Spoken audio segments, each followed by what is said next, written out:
Radio Pays, en partenariat avec Aldis, vous propose le Zoom. Aldis, l'énergie aux couleurs de la Guyane.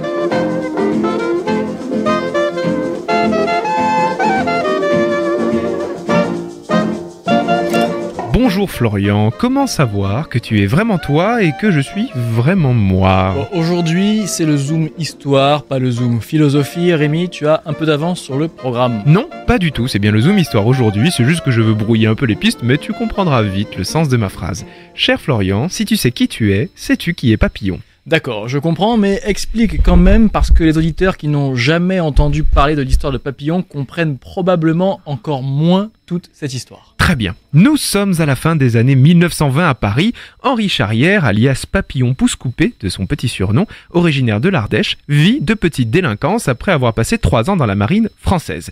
Apparemment, il se serait fait réformer à la faveur d'un pouce-coupé, ce qui explique une partie de son surnom. Les choses basculent en 1930 quand il blesse par balle un charcutier qui meurt de ses blessures en lâchant le nom du coupable. Papillon Roger. Et comme Henri Charrière, alias Papillon Pousse-Coupé, a un papillon tatoué sur le dos, d'où l'autre partie de son surnom, eh bien c'est lui qui se fait arrêter.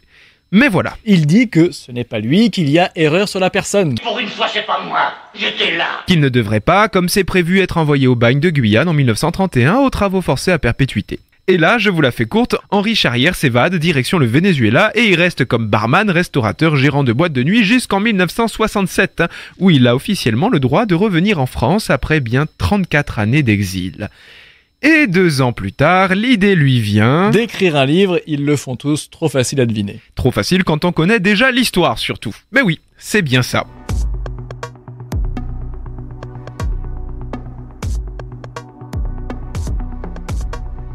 1969, Paris. Henri Charrière publie un livre intitulé Papillon racontant toute son histoire en détail. Énorme succès, l'ouvrage est vendu à 250 000 exemplaires, dont 120 000 en un mois. Il y aura même une adaptation en film en 1973 qui aura tout autant de succès et dans laquelle jouera l'acteur américain Steve McQueen. Pourquoi c'est si dur de s'en évader ? Les courants sont si forts là-bas qu'ils vous ramènent toujours à votre point de départ. Jusque-là, est-ce que tout va bien ? Oui, jusque-là, Henri Charrière est l'homme derrière Papillon, tout est clair. Mais... Attends, tu m'imites là ? Oui, je commence à avoir l'habitude. Mais en 2005, une polémique éclate autour du livre. Monsieur Charles Brunier, ancien combattant des 2 guerres mondiales et aventurier, annonce qu'en fait, c'est lui et non pas Henri Charrière qui se cache derrière l'identité de Papillon. Et oui, voilà, Charles Brunier aussi a été bagnard en Guyane, il y a été envoyé en 1923 pour meurtre et c'est là-bas qu'il rencontre Henri Charrière avec lequel le courant passe au point de tenter une petite évasion ensemble. L'accusation de Monsieur Brunier serait-elle la première ? Serait-elle la seule ? Pas du tout.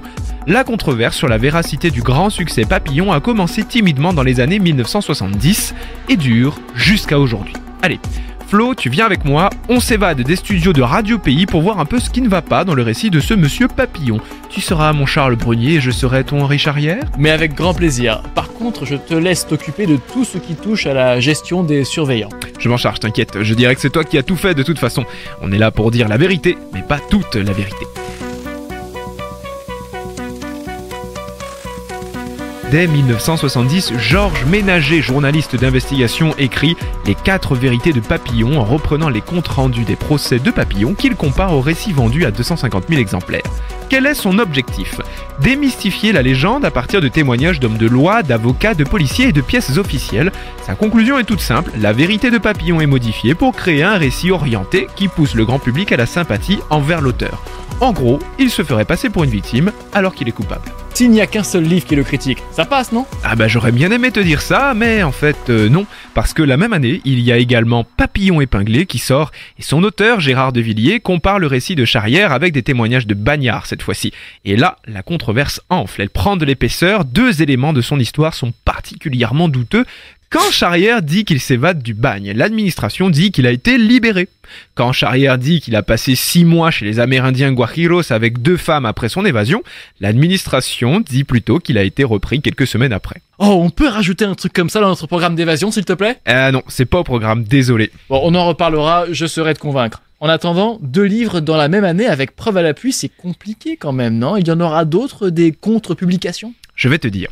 L'éditeur Robert Laffont avait déjà 2-3 éléments en main en fait, parce qu'il avait envoyé en Guyane Roger-Jean Ségala, un documentaliste, afin de procéder à un contrôle de véracité de l'histoire d'Henri Charrière.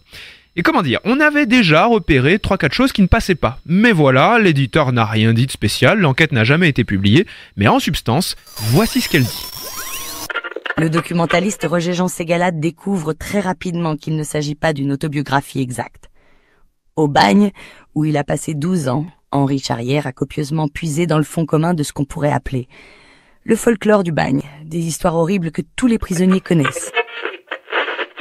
20 ans que l'on est à Cayenne, on a fait le tour du malheur. Le bon est devenu voleur. Je crois comprendre qu'il a fait une espèce de compilation d'histoires de bagnards en fait.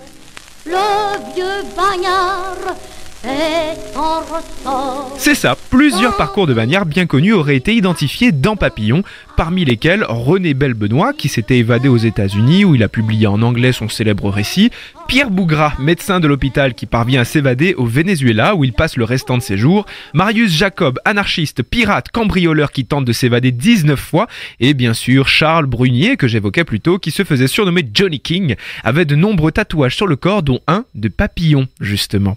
La directrice de la maison de retraite où vivait Monsieur Brunier déclarait dans Le Parisien en 2005 « De temps en temps, il raconte ses souvenirs. Il dit avoir été au bagne avec Henri Charrière, l'auteur de Papillon, et assure qu'il lui a volé son histoire. » Un rapport sur toute cette affaire a été envoyé au ministère de la Justice en décembre 1969, soit l'année de la sortie du livre. Ce rapport dit clairement que Charrière a mis à son crédit des aventures imaginées par lui-même ou vécues par d'autres. Et combien aussi, malheureusement, il confirme tout ce que j'écris dans mon livre. D'abord la fièvre, les cachots, la mort, dans des endroits où 1 sur 10, 1 sur 20 peut se sauver dans ces travaux formidables qu'on leur demandait pour couper du bois dans les camps de Charvin ou d'ailleurs. Le public aurait donc été trompé sur le compte de l'auteur qui s'attribuerait constamment le beau rôle. Conclusion, il faudrait, je cite, diviser le récit par 10 au moins pour approcher la vérité. Ça donne un peu l'impression qu'il s'agit d'une œuvre commune en fait. Et est-ce que ce ne serait pas l'éditeur qui aurait demandé à Henri Charrière de rajouter des détails pour pimenter l'histoire? Là, cher ami, tu spécules et nous n'en savons rien, mais je ne serais pas surpris en effet. Faut dire que les récits de bagnards ont fait fureur en France et aux États-Unis très tôt au XXe siècle. Après tout, Albert Londres n'était pas connu pour rien.